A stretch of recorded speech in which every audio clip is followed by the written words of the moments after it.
दिनै सा दिखियाजुलि दख'रा दुलाय बर' फरायसा आफादनि बोसोरसालिया जथुम्मायाव हांख्रायनाय बायदियै जों नुजाफैनो हादों आरो बिथांमोनखौ जों लिंहरनायनि थाखाय साबायखर बावो।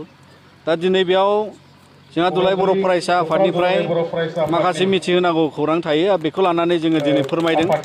गिबियावनो जोङो बिटिआर गोरोबथाखौ लानानै जाय बिटिआर गोरोबथानि गेजेरजों सनितपुर बिश्वनाथ सिमलुगुरि दिनै बे गोरोबथानि दहायजोंनो जों मोनसे ओनसोलखौ बिटिआर हालामखौ फेदेरनायनि थाखाय फोलावनायनि थाखाय बे मोनसे ओनसोल आरो बे खामानिखौ लानानै दिनै आसाम सरकार आरो जोंनि कमिसननि दारै जे खामानिया सोलिदों बेयो थाबैनो जाफुंसार जागोन आरो बिनि सायाव दुलाय बर' फरायसा आफादा जाफुंसारथारगोन होननानै जोङो दिनै फोरमायो। मानोना बे गोरोबथानि गुबै थांखियानो जाबाय बे ओनसोल फेहेरनाय आरो बेखौ लानानैनो बे प्रभिजनआ दङ क्ल'ज 3आव आरो बे खामानिया दिनै सोलिदों आरो थाबैनो बे जोबनाय महराव फैसिगोन। बिनि अनगायैबो गुबुन गुबुन जेंना दङ। 6.3नि दारै जोंनि बिटिआरजों लोगोसे आथिखालनि नैबे ओनसोलाव थानाय जे भेन्सार स्कुलफोरनि प्रभिन्सियेलाइज खालामनाय बेबो आथिखालाव जाजोबाखै। दा बेखौ लानानै जोङो दिनै सावरायनाय आरो बे नियम नितिखौ लानानै आसाम गभर्नमेन्टआ बिनि सायाव सालिजारि खालामदों। बेखौबो जोङो नागारनाय नङा, बेयो जाफुंथारनांगोन। मानोना गोदान सोलोंथाइ खान्थिजों दिनै जोंनियाव फसंथानफ्रा मोजां जानांसिगौ आरो बेखौ लानानै जों नाजादों। गुबुन गुबुन राहा जेरैहाय बावहाय गोबाव समनिफ्राय बायदि माखासे जेंनाफोर दङमोन।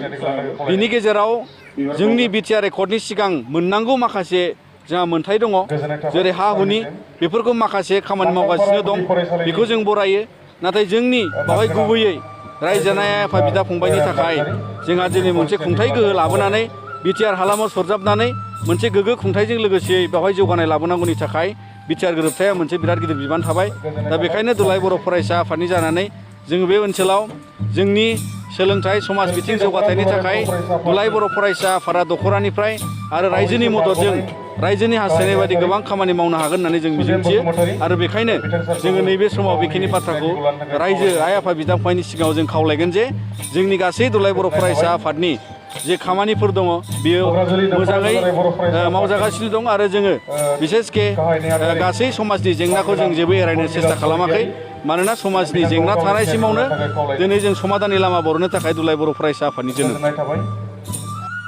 जाफुंनायखौ मोननो हायाखै, जायनि जाहोनाव गोबां मानसिफोरा दाबि बिदांथि जागासिनो दं, बिसोर नोंथाङा मा बुंगोन? दा दिनै बिटिआर गोरोबथा जानाया फैगोन बोसोराव 3 बोसोरनि जायगा मोनगोन बा बोसोर जागोन।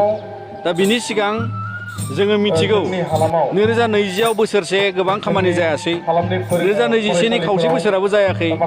अदेबानि गोबां अफिसियेल खामानिया सोलिनायनि गेजेरावबो माखासे बिटिआर गोरोबथानि दफाफ्राल' मावफुंजादों। नाथाय दिनैनि गिदिरथार दफा मावफुंनांगौआनो जाबाय ओनसोल फेहेरनाय। दा बेखौ लानानै राजनिति थिरांथानि थाखाय मोनसे समायसीमा जोङो दिनैहाय आसाम सरकारनि सायाव नारसिनदों।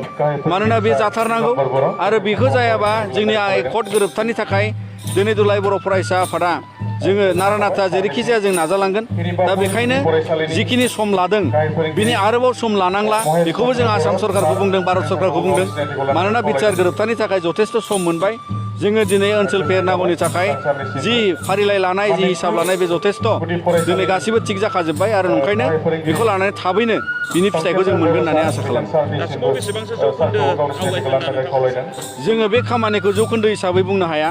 खामानिया जोब्बाय, कमिसननि खामानि आरो ओनसोलनि गामि थिसननाय लासननायनि हिसाबनि खामानिया बे गासिबो जानानै दंजोबो। दा ओंखायनो बेयाव जोङो बेवहाय 100% जानायनि सिगां सरकारा फोसावब्लासो एबा जोङो दिनै गनायथि मोनजोबासो बे 100% जायो। दा ओंखायनो जोंनि बुथुमनाय, जोंनि लाथुमनाय, सोलिनाय खामानिया बियो जोंनि रेकर्ड बादियै बे जोबनानै दं आरो बेखौ थाबैनो मोनसे गनायथि महर मोननाय जागोन।